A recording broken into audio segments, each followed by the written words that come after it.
Hello student, कैसे हो आप।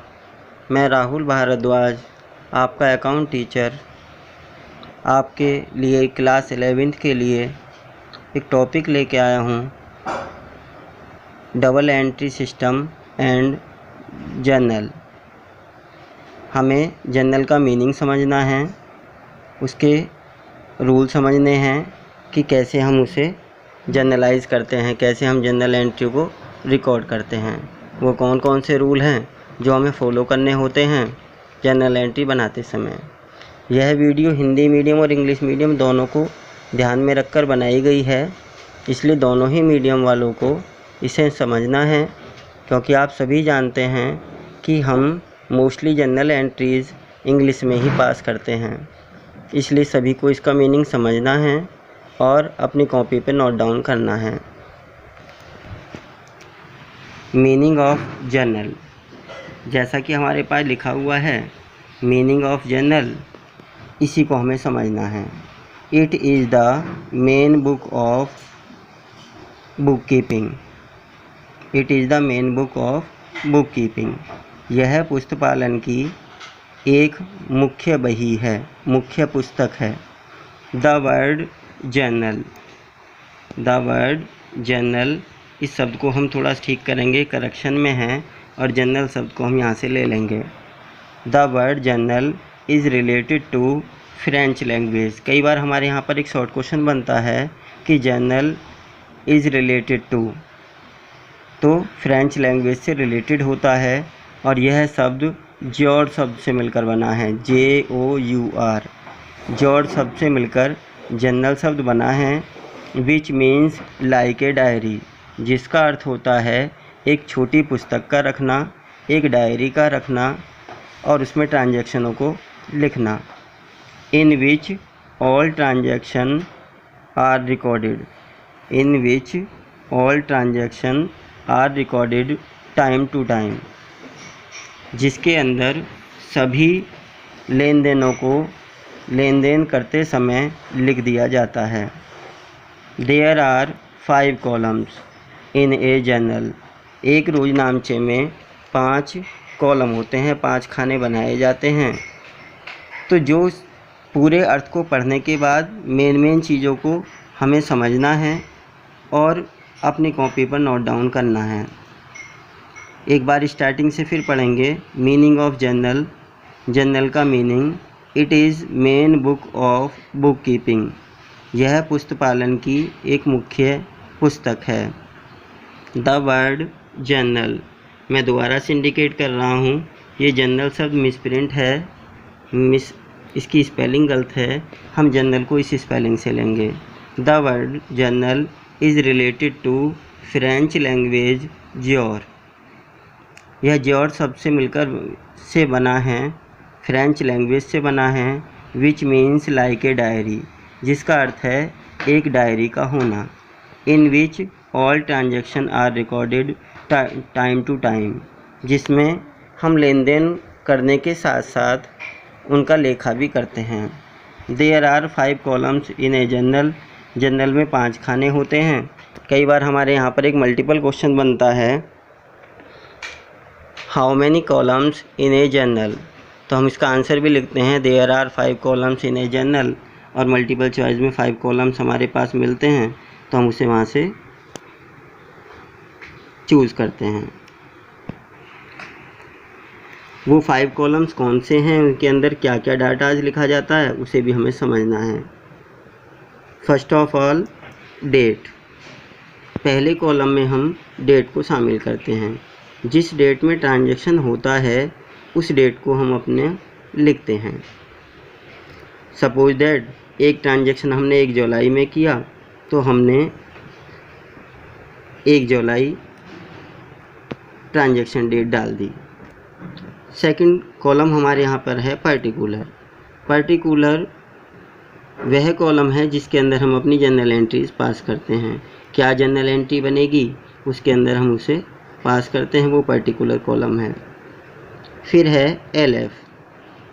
LF का कॉलम है, और इसके अंदर हम कई बार हम काउंट इंडिकेशन नंबर को लिखते हैं एक संकेत चिन्ह जिसके द्वारा हमें पता चल जाता है कि कौन से पेज पर हमने मेमोरेंडम बुक से इसे लिया है, कौन से नंबर से लिया है, उसका पेज नंबर कौन सा है, मेमोरेंडम बुक का नंबर इसके अंदर लिखा जाता है।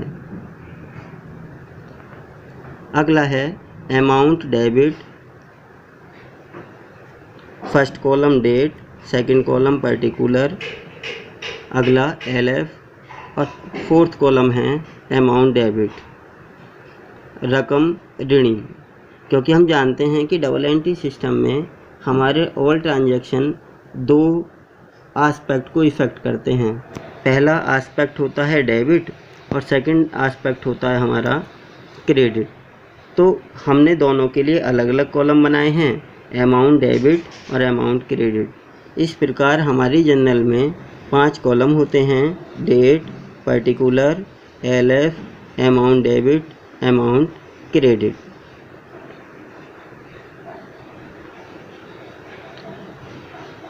आगे पढ़ेंगे all transaction are recorded with the help of memorandum book. जैसा कि मैं पहले डिस्कस कर चुका हूँ कि मेमोरेंडम बुक के हेल्प से हम इन ट्रांजैक्शनों को रिकॉर्ड करते हैं। ये मेमोरेंडम बुक क्या है? मेमोरेंडम बुक जर्नल से पहले लेन देनों को लिखने की एक पुस्तक है, जिस पुस्तक में हम लेन देन होने के जस्ट बाद ही लिख देते हैं और उसकी जर्नल एंट्री हम एक सप्ताह बाद सुबह से लेकर शाम तक, सुबह ट्रांजैक्शन हुआ, मेमोरेंडम बुक में लिखा गया और उसके बाद हमने उसकी शाम को जर्नल एंट्री पास की। तो एट ए टाइम जो हम ट्रांजैक्शन को लिखते हैं वो मेमोरेंडम बुक में लिखा जाता है। तो मेमोरेंडम बुक की हेल्प से हम जर्नल एंट्री बनाते हैं। अगला टॉपिक आता है rules of transaction in journal. Journal में हम जब ट्रांजैक्शन करते हैं तो कौन कौन से रूलों को फॉलो करते हैं। इसमें लिखा हुआ है we follow some rules to make journal. Journal बनाते समय हम कुछ रूलों को फॉलो करते हैं। वो रूल्स कौन कौन से हैं वो हमें समझना है। फर्स्ट ऑफ रूल है हमारा the things which comes into business. वह वस्तु जो हमारे व्यापार में आती है is called debit. The things which comes into business is called debit. जो वस्तु हमारे व्यापार में आती है उसे हम डेबिट कहते हैं। सपोज दैट हमने मशीन खरीदी, मशीन परचेज़ करने पर हमारे पास क्या आया? मशीन। तो जब मशीन हमारे पास आएगी तो इसका मतलब हुआ कि जब हम मशीन लिखेंगे तो मशीन अकाउंट डेबिट लिख दिया जाएगा, मशीन अकाउंट डेबिट हो जाएगी। क्योंकि आपने ही रूल पढ़ा है कि जब मशीन हमारे व्यापार के अंदर आई है तो मशीन डेबिट हो गई है। सेकंड रूल क्या है उसे भी हमें समझना है। ये इसके जस्ट अपोजिट रूल है। The things which goes from business is called credit.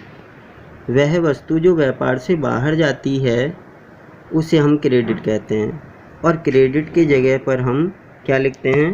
Credit ना लिख के उससे पहले हम उसे टू से इंडिकेट करते हैं, हम टू लिख देते हैं। अब जैसा कि हमने दोनों रूल पढ़ लिए कि जो चीज़ हमारे व्यापार में आएगी उसे हम डेबिट करेंगे, जो व्यापार से बाहर जाएगी उसे क्रेडिट करेंगे। और हमने एक एग्जाम्पल भी पढ़ा था कि मशीन परचेज़। तो मशीन परचेज़ करने पर हमने क्या कहा था कि मशीन डेबिट, मशीन के आगे तो डेबिट लिख दिया।